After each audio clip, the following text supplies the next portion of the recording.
デザートはお前が愛しているふりをしてたマナ娘。ママ、マリアのこと。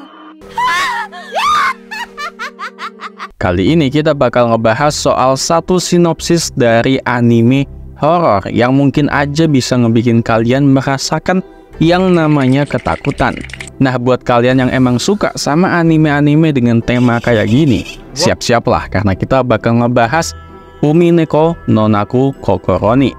Anime ini bakal menceritakan tentang keluarga Ushiromiya yang memang terkenal dengan kekayaannya yang berlimpah. Setiap tahunnya, biasanya semua anggota keluarga besar itu memiliki sebuah kewajiban untuk bisa pulang untuk berkumpul di kediaman utama yang ada di sebuah pulau pribadi milik sang pemimpin keluarga, yaitu ayah sekaligus kakek mereka yang bernama Ushiromiya Kinzo. Yang mana konteksnya di sini, Ushiromiya Kinzo adalah orang penting yang udah berhasil menjadikan keluarga Ushiromiya ini sampai menjadi keluarga yang sekaya dan sejaya seperti yang sekarang ini. Walaupun nggak ada yang tahu pasti dari manakah Ushiromiya Kinzo ini tuh bisa sampai mendapatkan modal yang besar untuk memulai usahanya dulu. Namun di keluarga Ushiromiya ini tuh ada sebuah legenda yang menceritakan kalau konon Kinzo telah menerima sejumlah emas dalam jumlah yang sangat besar dari seorang penyihir bernama Beatrice. Dan kalau gua nggak salah ingat, ada di sebuah episode yang menerangkan kalau Kinzo itu menerima sekitar 6 ton emas gitu. Itu kalau misal lo punya 6 ton emas, sekiranya lo bakal sekaya apa gitu? Apakah lo bisa langsung jadi orang terkaya di dunia? Menurut lo dengan jumlah 6 ton emas ini, kita bisa nyaingin Elon Musk atau enggak gitu? Bentar gua cari.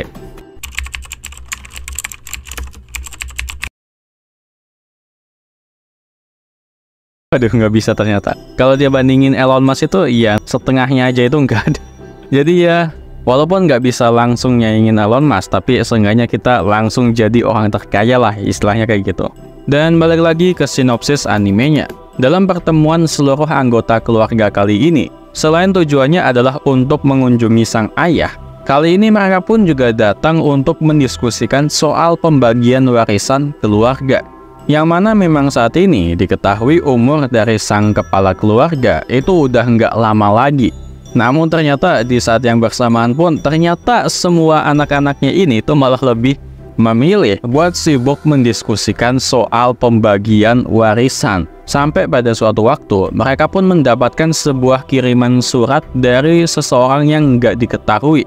Yang mana di dalam surat tersebut diketahui kalau pengirimnya adalah seseorang yang mengaku sebagai Beatrice. Di dalam surat tersebut, Beatrice menyebutkan kalau dulu dia beneran pernah meminjamkan sebanyak 10 ton emas kepada sang pemimpin keluarga untuk membesarkan nama keluarga Ushiromiya seperti yang sekarang.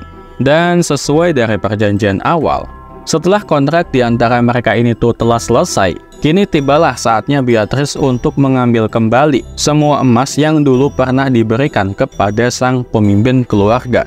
Namun di dalam surat tersebut, dia nggak sejahat itu pula buat langsung mengambil seluruh emas yang ada.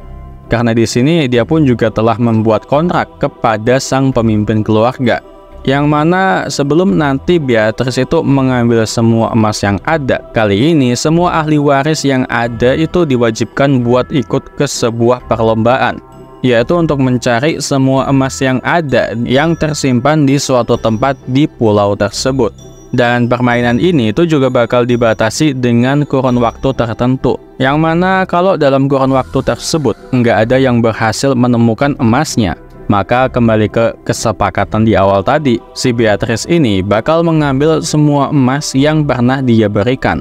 Dan juga sampai permainan ini selesai, maka Beatrice juga bakalan membunuh setiap anggota keluarga yang ada di pulau tersebut secara bergantian.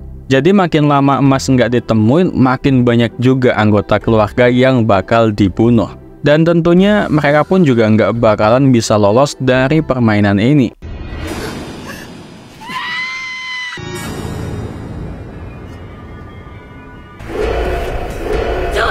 Lalu sebagai penutup, mungkin gue juga bakalan kasih tahu ke kalian gitu tentang seberapa berhasilnya anime ini udah ngebikin gue mual banget pas nontonnya.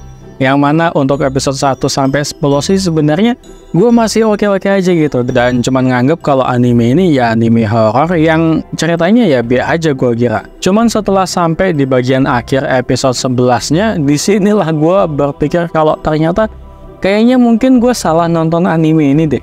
Karena di episode 11-nya ini tuh benar-benar ada beberapa adegan disturbing yang beneran mengganggu banget gitu buat dilihat. Dan walaupun gue juga udah ngomong kayak gini, bukan berarti gue nggak merekomendasikan anime ini buat kalian tonton. Jadi kesimpulannya ya kalau untuk seberapa recommended ke anime ini, mungkin kalian bisa ngerekomendasiin anime ini ke teman kalian atau ke siapapun orang yang biasanya ngomong kalau anime ini tuh ya kartun buat anak-anak gitu. Biar mereka tahu kalau ya memang mungkin menurut mereka Umineko ini ya emang kartun buat anak-anak gitu. Jadi dan ya mungkin itu tadi adalah semua hal yang bisa gua ceritain dari sinopsis anime Umineko no Naku Kokoro ni ini. Ada sekitar 26 episodean dan ratingnya di My16 pun juga cukup lumayan, 7,05. Jadi ya mungkin segini aja dulu dari gua untuk video kali ini. Dan tentu jangan lupa klik tombol like-nya buat bantu supaya algoritma video ini makin keangkat. Subscribe juga tentunya buat lo yang belum pernah subscribe. Dan ya, thanks udah nonton. See you next time and mata nih.